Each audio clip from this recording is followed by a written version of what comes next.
আসসালামু আলাইকুম। নতুন একটি রেসিপি নিয়ে আবারও চলে আসলাম। এখন যেহেতু টমেটোর সিজন, তাই অল্প খরচে এবং অল্প উপকরণ দিয়ে সস তৈরি করা যায়, কিন্তু স্বাদটা হবে বাজারে বিখ্যাত ব্র্যান্ড প্রাণ সসের মতনই। তাই বাজার থেকে আমরা প্রথমে তাজা টমেটো কিনে নিয়ে আসব। এরপর টমেটোগুলোকে খুব ভালো মতন ধুয়ে কেটে নিতে হবে।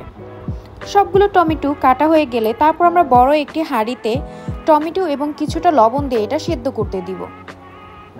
ঢাকনা দিয়ে কিছুক্ষণ ঢেকে রেখে যখন টমেটোটা হালকা সফট হয়ে যাবে, আমরা সবগুলো একসাথে একটু নেড়ে দিব।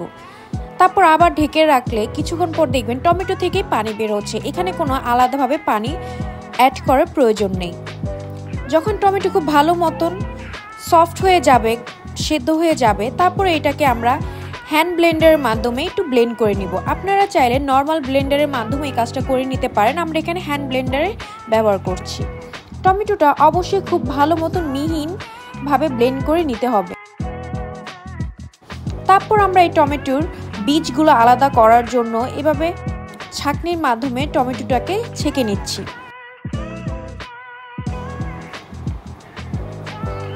খুব ভালো ছাঁকা হয়ে গেলে দেখতে পারবেন টমেটোর আঁশ, বীজ এবং টমেটোর পিউরিটা খুব ভালো মতন আলাদা হয়ে গিয়েছে।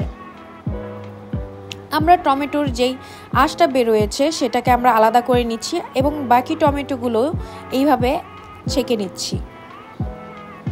এরপর আমরা বড় একটি হাঁড়ি চুলায় বসিয়ে টমেটোর যে পিউরিটা বের হয়েছে সেটাকে আবার হাঁড়িতে দিয়ে ভালো মতন জাল করতে হবে। হ্যান্ড ব্লেন্ডারের মাধ্যমে ব্লেন্ড করার কারণে এবং ভালো মতন ছাঁকনির মাধ্যমে ছাঁকার কারণে আমাদের খুব সুন্দর মতন মিহিন একটা পিউরি এসেছে। এরপর এটাতে আমরা অ্যাড করব 4 টেবিল চামচ গুঁড়া মরিচ, কিছুটা স্বাদ অনুযায়ী লবণ। এরপর সবগুলো একসাথে খুব ভালো মতন মিক্সড করে নিতে হবে। তারপর এখানে আমরা 1 কাপ পরিমাণ চিনি ব্যবহার করছি। সবগুলো মিলানো হয়ে গেলে দেখবেন এভাবে ফুটতে শুরু করবে। হালকা টমেটো পিউরিটা টেনে গেলে এর ভিতর আমরা তেঁতুলকে অল্প পানির সাথে মিশিয়ে সেই তেঁতুলের পানিটা টমেটো সসের সাথে অ্যাড করে দেব। এর মাধ্যমে সসের টেস্টটা আরও ভালো আসবে। তারপর আমরা এখানে হোয়াইট ভিনেগার ইউজ করে নিচ্ছি। এর মাধ্যমে বেশি দিনের জন্য আমরা সসটা সংরক্ষণ করতে পারবো।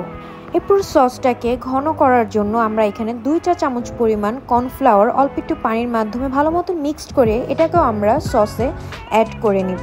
কর্নফ্লাওয়ার অ্যাড করা হয়ে গেলে খুব ভালো মতন মিক্সড করে নিতে হবে, যেন কর্নফ্লাওয়ারটা টমেটোর পিউরির সাথে খুব ভালো মতন মিক্সড হয়ে যায়। এরপর আমরা বাজার থেকে কিনে আনা কিছুটা সস এখানে অ্যাড করে নিব, যেন সেম স্বাদটা পাওয়া যায়। অনেকক্ষণ জাল করার পর দেখতে পারবেন আপনাদের সসটা ঠিক এরকম ঘনত্বে চলে এসেছে। এটা দেখে বোঝাই যাচ্ছে না এটা বাজার থেকে কেনা না আপনি ঘরে তৈরি করেছেন।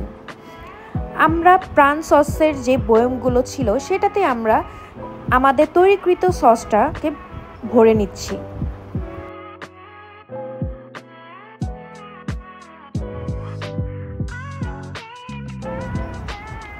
সসটা খেলে আপনারা বুঝতেই পারবেন না বাজারে কেনা সস এবং ঘরে তৈরি করা স্বাস্থ্যকর উপায়ে সসের মধ্যে কোনো পার্থক্য।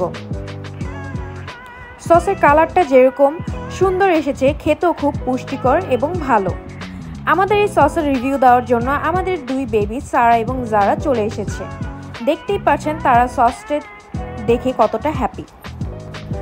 আমাদের ভিডিওটা যদি আপনাদের ভালো লেগে থাকে অবশ্যই লাইক, কমেন্ট, শেয়ার করে আমাদের সাথে থাকবেন। ধন্যবাদ।